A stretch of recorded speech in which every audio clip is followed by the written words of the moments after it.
Okay, so then just try a little catechism. I've been requested to do a kind of repeat of yesterday, but yesterday was a very long time ago, and I can't remember. And I'm trying to. But in any case, the little catechism on some aspects of the Mass, and particularly related to modesty, which we got into yesterday. So I'll try to remember the various points. But in any case, the Latin Mass, the Latin Tridentine Mass, even when one attends it for the very first time, you can see that it is a speaking to God. There's a speaking to God.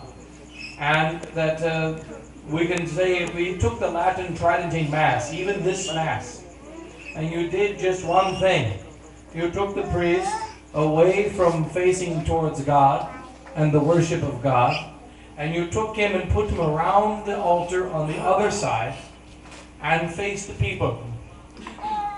Turn him around and say the same Latin Tridentine Mass. And there will be a psychological and spiritual change in the people. And what will happen is Jesus Christ will become less and less and less important. And God will cease to be the center of the Mass. You'll notice now we're giving a catechism. I'm giving you a catechism. Of course, the Blessed Sacrament is not present. But giving you a catechism, you are listening to me as a teacher. Therefore, I stand in the middle, and I face you, and you face me, and we are communicating ideas. That's catechism.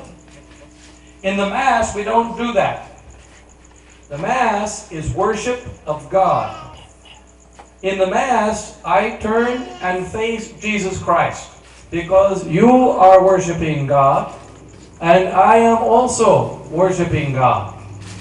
And just this one thing is a reminder that we are in the same boat. Remember, the captain of the ship. Imagine that you are traveling on your jeepney, or you are traveling in a bus, and bus driver feels as though you don't appreciate, you misunderstand him, and so the bus driver says, "Where do you think we should go? Should we go there? Or should we go here?" And he is talking back to you. You will go into a ditch and you will die. In order to have confidence in the bus driver, he is in the same bus. Therefore, he needs to be going in the same direction. And that we are traveling the same direction. The reminder that we are made for heaven is in the Mass by the simple fact that the priest is worshiping Christ, and there is a sense of a movement. We are all moving in a boat, which is our church. The church is a ship. The ship is no good if it sits at the port. The ship is moving, and it is moving towards another destination called heaven. And just the simple fact of the priest facing the crucifix and the priest worshiping Christ makes it clear to you as faithful, you are here in this church in order to go somewhere else. And that place is called heaven. And that this building is not about here. It's about heaven. And that is the reason why during the Mass, when we preach a sermon is different than catechism. A sermon is to move the heart towards the direction of the Mass, to move the soul towards God, not just a teaching.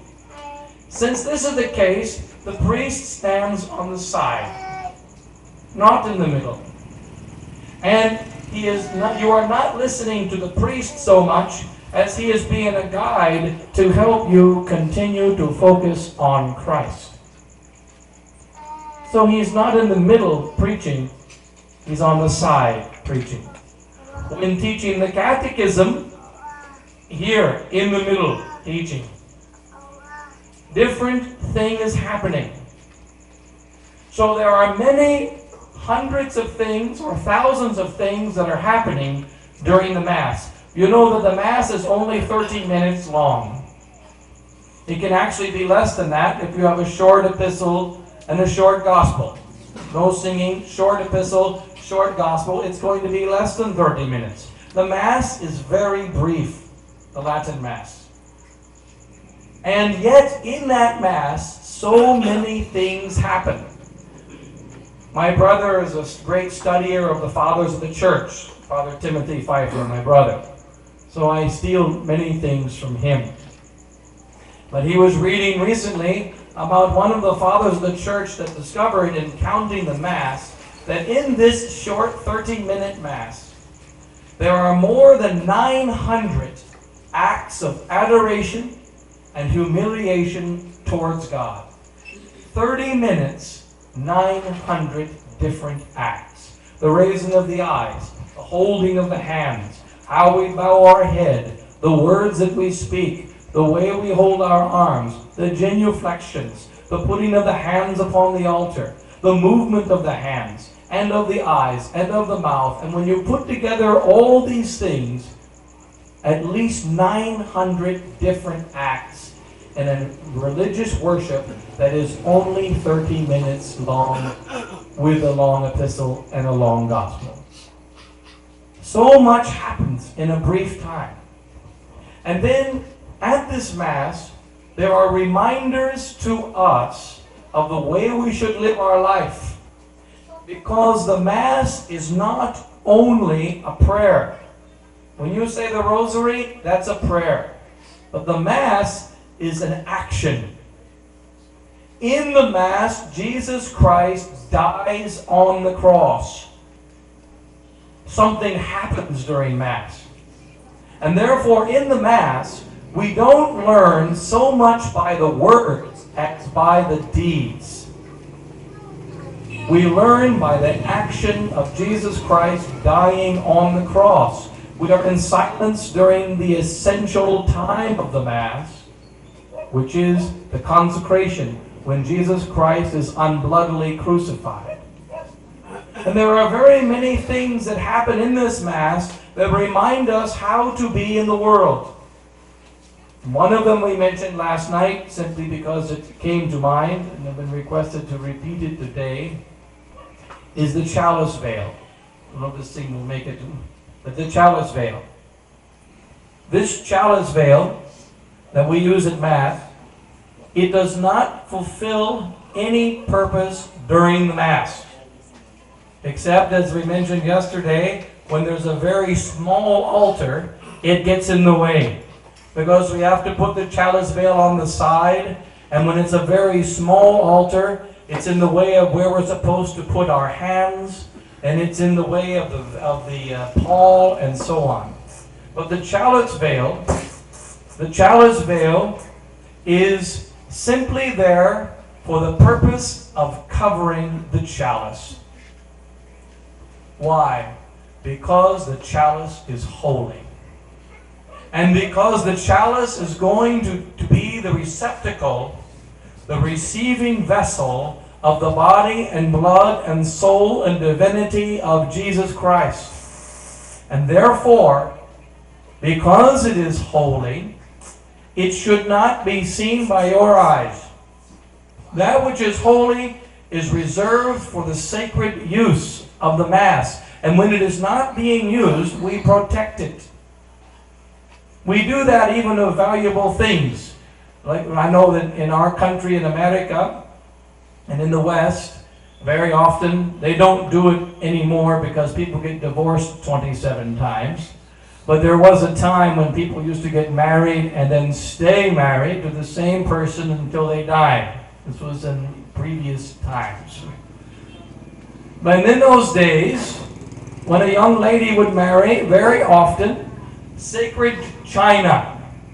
And we take china plates and china vessels that have been handed down from generation to generation would be given to the young bride for use at the table. And it would be used about 3 times in their life.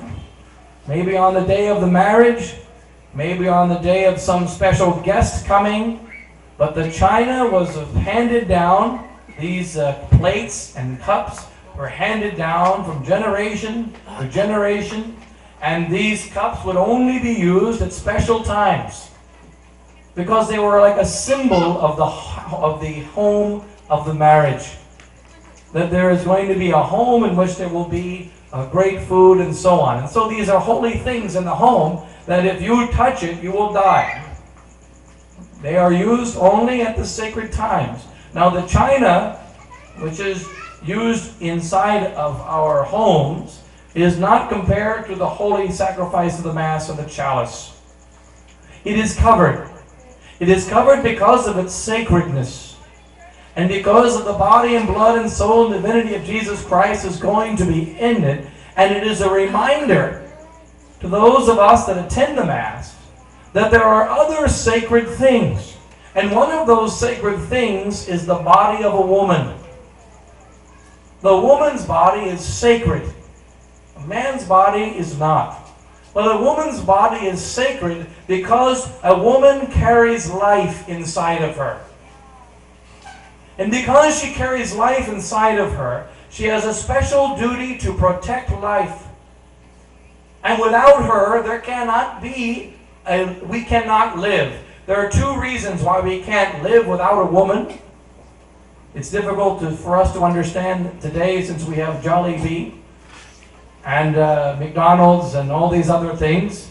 But in previous times, no man could live without food, and no man could eat unless a woman cooked the food.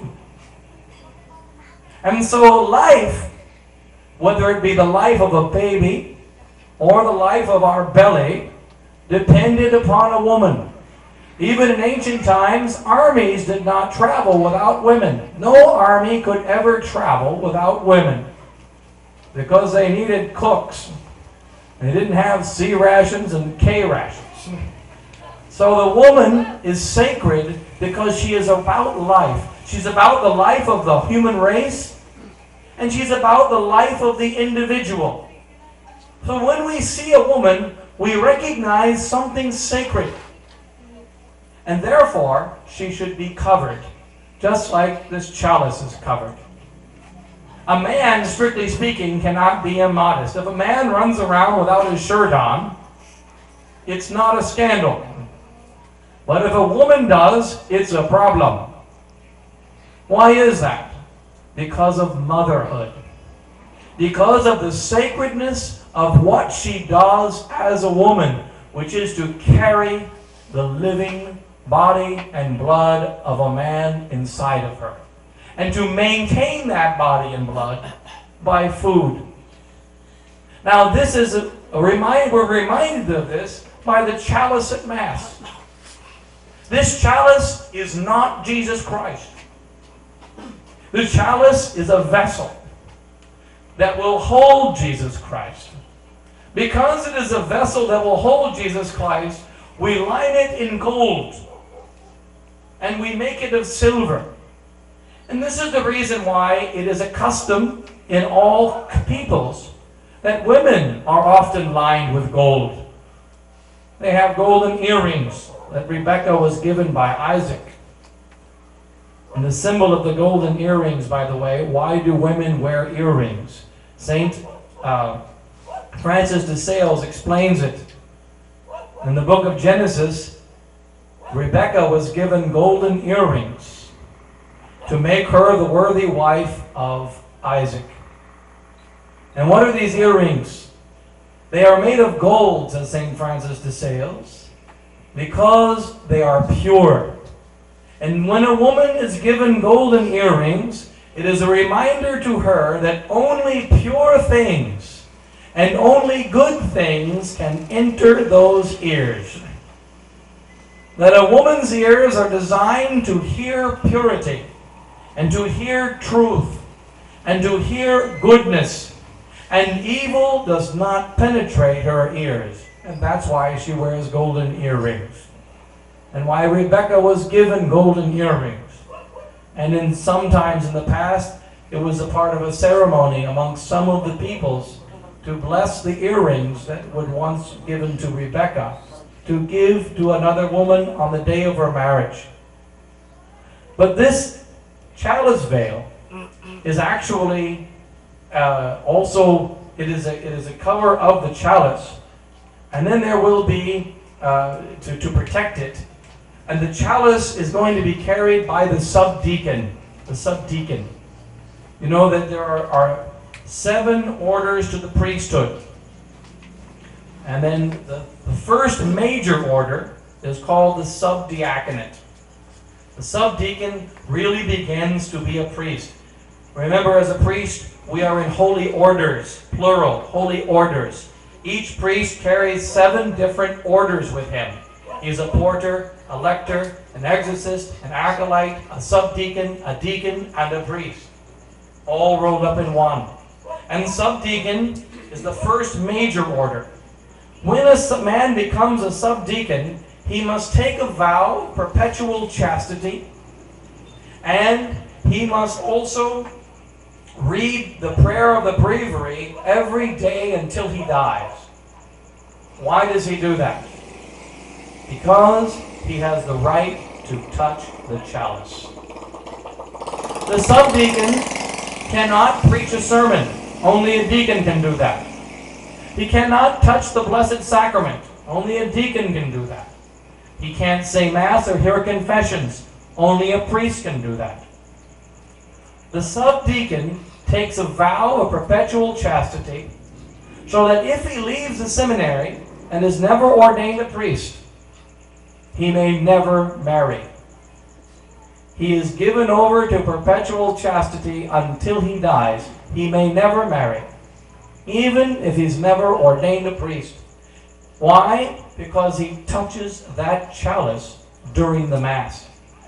And what the subdeacon does during the Mass, at the end of the Mass, and it takes him about 1 minute to do this, at the end of the Mass, he takes the chalice and he wipes it with a cloth. And he carries it back to the credence table after it has been used for the sacrifice. In the beginning of the Mass, he carries it up to the altar. But he can't touch the Blessed Sacrament. He touches the chalice that touches the Blessed Sacrament. Now this order of the subdiaconate was dropped in Vatican II. In the 1960s, they dropped the subdeacon, who is a symbol of purity. And he makes sense. It makes sense to be ordained a subdeacon if you believe really that the body and blood and soul and divinity of Jesus Christ is in that chalice, and that it matters that the priest be pure when he touches that chalice because of the holiness of the chalice. Just like a woman, when her husband has cheated on her, now he wants to come back to his wife, she says, "Get away from me, because you have committed adultery." And she very rarely forgives him, because he is only supposed to be for her and not for anyone else. And so likewise, when the priest is going to the Mass, he is only for Christ and not for anyone else. The subdeacon is the first step. We have the saying, to take a big step. To take a big step. And that saying comes from the ordination of the subdeacon. When we are ordained subdeacons, we stand in front of the bishop. And standing in front of the bishop, they read the various obligations of the subdeacon. Then the bishop looks up, and the archdeacon in his name says, "Those of you who wish to accept the obligations of the subdeacon, come forward." In the other orders, we say a word. But in this order, he says, "Come forward." And then with the right foot, the subdeacon makes one step forward. And with that step, he makes a vow of perpetual chastity. And with that step, he takes a vow to say the breviary every day until he dies. He doesn't say it in words, but he says it in deeds. That's why we take a step. And from this we get the saying, have you taken a big step? Because in the subdeacon ceremony, when that man is standing there and the bishop is looking at all the subdeacons, and they simply watch one thing, we make one step forward, and we can never step back. It is a permanent, irrevocable vow. This vow of the priesthood, the subdiaconate, the covering of the chalice, the sacredness of the chalice, each of these things leads to purity amongst the people. It leads somehow to modesty amongst the women. It leads to the understanding of the holiness of a woman in marriage.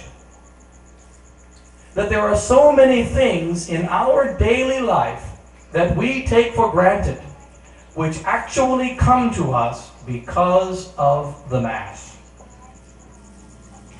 Dr. David Allen White, an American doctor, was an American, teacher in the University of Annapolis, Maryland.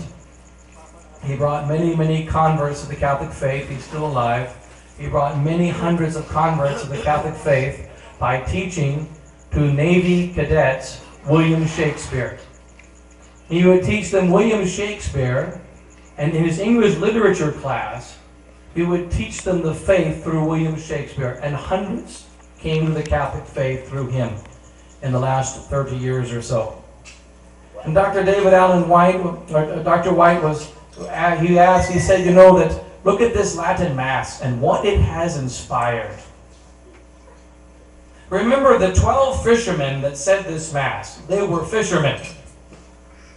And fishermen are not noted for their culture. And fishermen are not noted for their intelligence.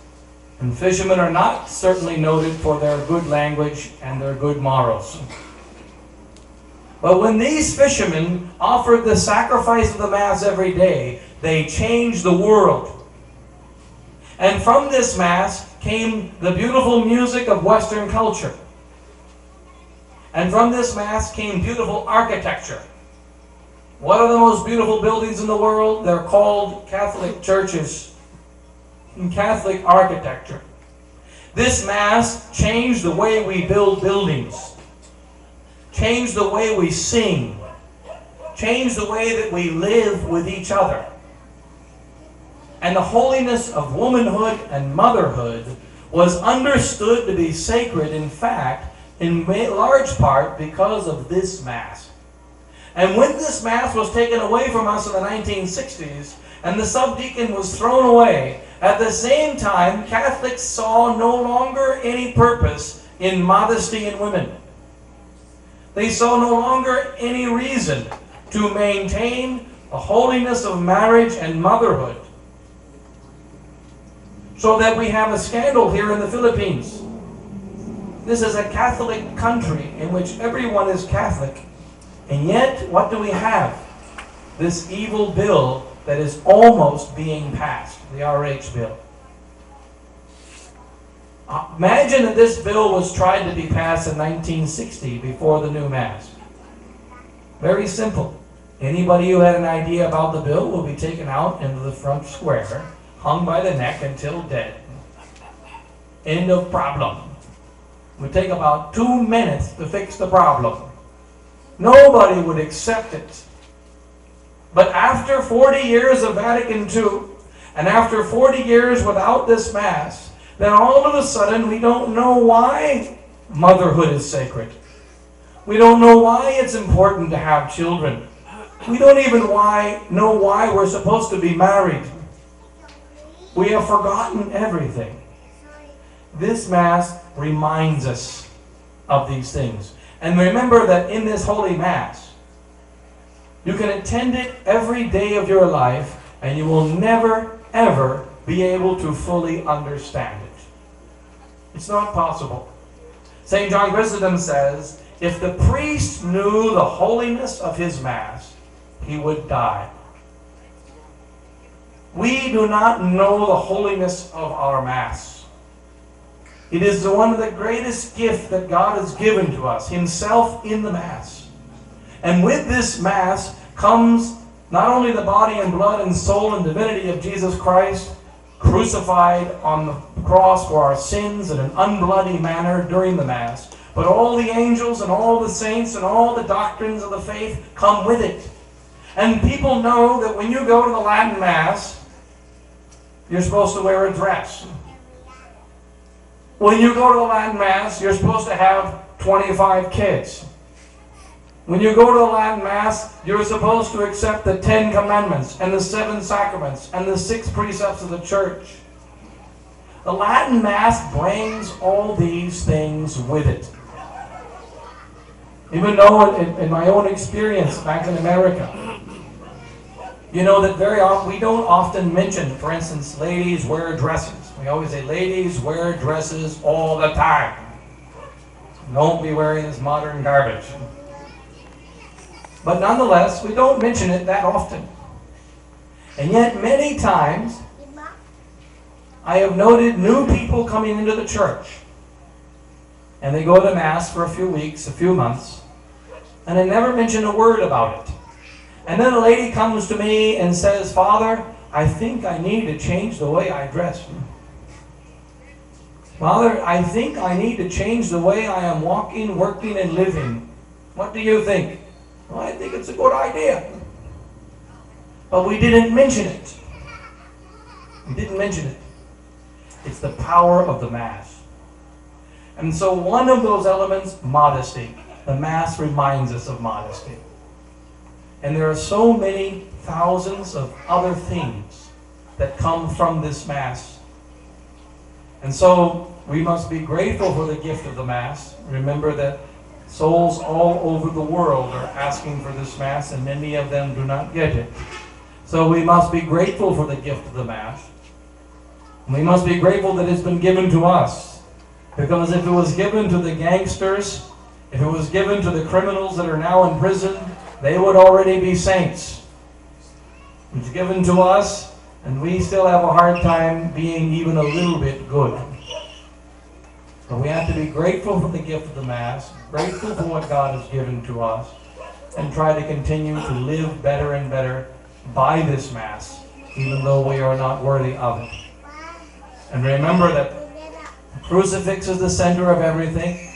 We are reminded of it by just the fact that every day the priest comes, just like you, and faces that crucifix. And if we had turned around and faced the people during the Mass, we would lose sight of the purpose of the Mass. And so we don't want that to happen. In any case, long sermon, long talk, we need to close here. But in any case, we'll close it at that. And God bless you then. And we'll go ahead and kneel down and just say a quick prayer so we can kneel down.